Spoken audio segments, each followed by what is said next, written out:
Okay, so Trevor Bryan versus Daniel Dubois is set to take place on June the 11th in Miami. This is a Don King show because he won the purse bid against Queensberry Promotions. Obviously, Daniel Dubois is a Frank Warren fighter. Now, there was some controversy regarding the purse split for this fight, which Don King said he was going to challenge because, as far as I'm aware, Daniel Dubois is just a regular mandatory challenger. It says here number one contender, but I believe in fact, if he's only the number one contender and not mandatory challenger, it makes it even worse. Do WBA regular champions have mandatories? I'm not sure. But either way, Dubois is at least the number one contender, if not mandatory, for Trevor Bryan. And yet he is apparently getting something like 40 or 45% of the purse. That is highly unusual. I can't recall a mandatory getting that kind of split before. Not unless they were some type of massive cash cow, right? In this instance, Daniel Dubois certainly isn't a massive cash cow. He's fighting away from home in Trevor Bryan's backyard, and yet he's on 40 or 45%. Bizarre. If he was interim champion like Dillian Whyte was against Tyson Fury, he might have a case. But as far as I'm aware, he's not that. And therefore, Don King wasn't happy about it. He said he was going to challenge it. And he said that Dubois should be getting whatever it is, 20%, 25%, which is the standard for a mandatory challenger against the champion.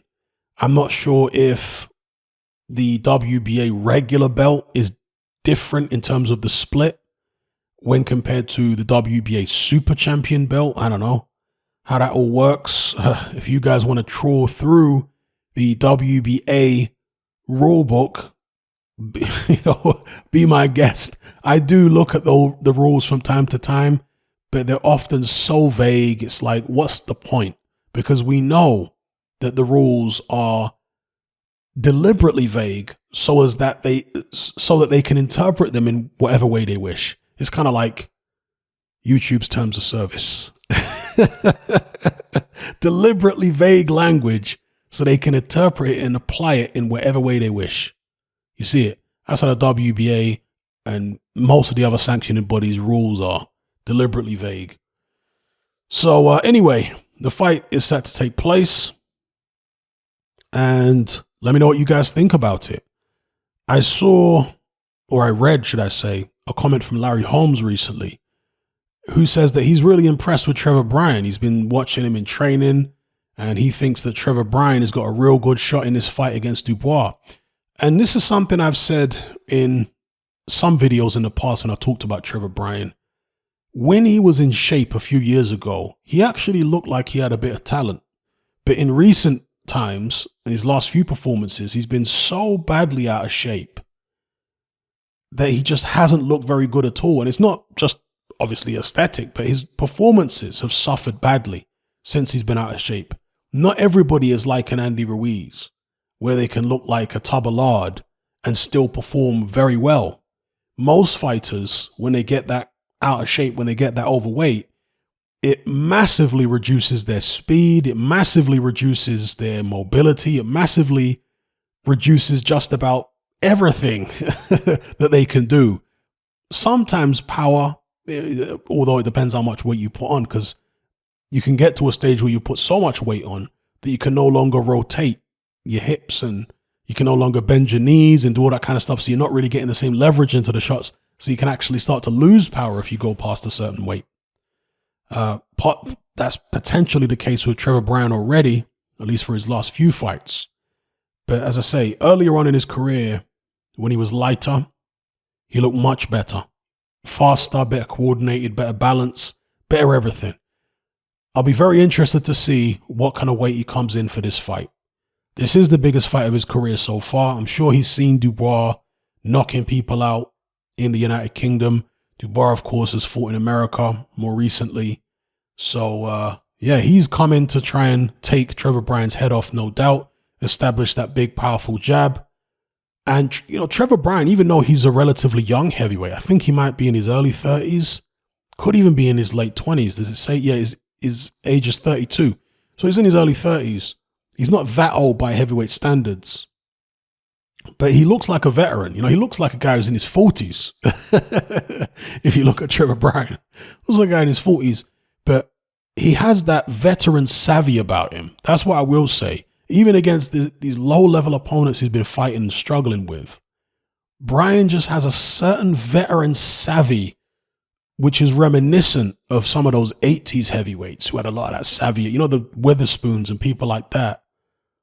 They could get hurt in fights. They could find themselves in trouble, but they just had this savvy way about them where they knew how to get through things because they were taught by these veteran trainers and they've had gym wars and all this kind of stuff, you know? So Bryan, to me, does have a bit of that about him, and Daniel Dubois definitely doesn't. Dubois is a physical specimen. He's a big, powerful man. I guess he's got good balance. He reminds me a lot of Frank Bruno. I know people used to compare AJ to Bruno. I never really saw the comparison. I don't think AJ is like Bruno at all. I think Dubois stylistically is much more like Bruno than AJ ever was. Very, very reminiscent of Bruno. Fights a bit better up close than Bruno, but his stance is quite similar.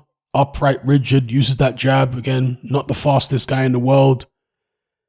And no disrespect to Daniel Dubois, but similar to Bruno, doesn't come across as the sharpest tool, although Bruno compared to Dubois, I mean, Bruno was, again, I don't want to be disrespectful, but Bruno was actually quite witty and funny. He'd have his banter and, of course, the famous Bruno laugh and all that kind of business. And funny jokes in the studio and, and all this kind of thing. So Bruno had his way about him. Dubois doesn't really have that. But Bruno definitely didn't come across as the most... he didn't come across as the brightest guy. Not like he's dumb, but he just, you know, it's Bruno, right? And so he's also got that kind of in common with Dubois, although with Dubois, it's more extreme. So, yeah, Dubois, again, like Bruno, doesn't have this gym-hardened, ring-hardened savvy about him in his fights.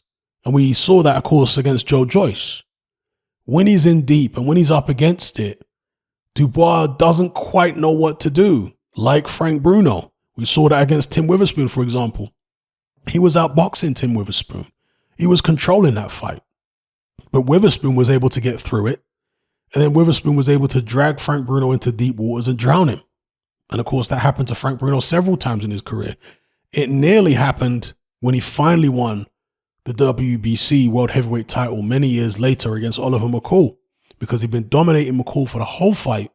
Then in the final round, Frank Bruno nearly unraveled. And it was heart in the mouth stuff, because everybody wanted to see Bruno finally achieve his dream of becoming world heavyweight champion. And it nearly got snatched from him in that final round against Oliver McCall, a fight he'd been dominating. So Bruno had a habit of that, and he learned just enough of the old school veteran savvy tactics of survival to get through that 12th round against Oliver McCall. Just enough. He never became as competent as someone like a Witherspoon or, you know, many of the American fighters, but he'd become just competent enough to get through that 12th round. I don't know whether Daniel Dubois will find himself in a position where he needs to display that type of savvy, those type of survival skills against Trevor Bryan. But if he does find himself in that kind of position, I don't think it's going to be good for him. You know, I wouldn't necessarily put my money on him surviving that kind of thing. Whereas with Trevor Bryan, if he comes in motivated, and that's a big if, because this is clearly a guy who struggles with motivation. You look at the kind of shape he's in, right? Clearly struggle. Even Don King has talked about the fact that this guy struggles with motivation. But if he actually, for once, comes in shape and he's fully motivated for this fight, it's going to be interesting. It's going to be interesting. I think, you know, Dubois with that punching power, with that jab, and being a much more dedicated professional, I can understand why people would have him as the favorite. But if somehow Bryan uses that savvy, he's in better shape and he can drag Dubois into a dogfight and into a dark place, I wouldn't at all be surprised to see Trevor Bryan come out on top. If both guys have to display their heart And again, as long as Bryan actually comes in shape for once, then an upset is not out of the question as far as I'm concerned. But there's a lot of ifs involved in that. A lot of ifs. Because if you judge them by their last performances, then surely it's Daniel Dubois all the way. You know what I mean? Even in his losing performance against Joe Joyce, he looked better than Trevor Bryan looked in his last fight. I mean, Bryan looked absolutely appalling last time out against whoever that miscellaneous dude was that he fought. He looked terrible, horrible. And if it's that version of Trevor Bryan, I mean, Dubois could run through him in a few rounds. So, but I do think Bryan has something. He has something there. He just needs to come in shape to be able to show it. Anyway, let me know what you guys think in the comments below.